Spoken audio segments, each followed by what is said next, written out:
Kasako Media, tunaangazia maisha, tunaandika kesho. Mheshimiwa Waziri Mkuu, taaluma ya ualimu ndio taaluma pekee ambayo humtengeneza mtu awe bora kuliko hata ualimu wenyewe. Mwalimu wakati wote hupambana kumfanya mtu kuwa bora kuliko hata yeye. Hujinyima muda wake na nguvu zake zote kumtengeneza mtu kuwa mume bora ama kuwa mke bora wa familia fulani, na baadaye pengine kuwa mzazi bora. Humfanya mtu kuwa raia mwema kwenye nchi. Zaidi sana humfanya kuwa mtumishi ama mfanyakazi ama mzalishaji mali bora wakati wote wa maisha yake. Hii ni taaluma ambayo tunaamini kuwa ni taaluma ya uumbaji wa pili.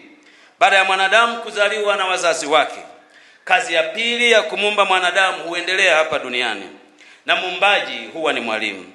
Mwalimu ndiye anayetoa mwelekeo wa maisha ya kila mtu, na ukiona jamii yoyote yenye ustaarabu na kustaarabika haihitaji kupiga ramli kujua nani chanzo chake, ni mwalimu ndio sababu yake.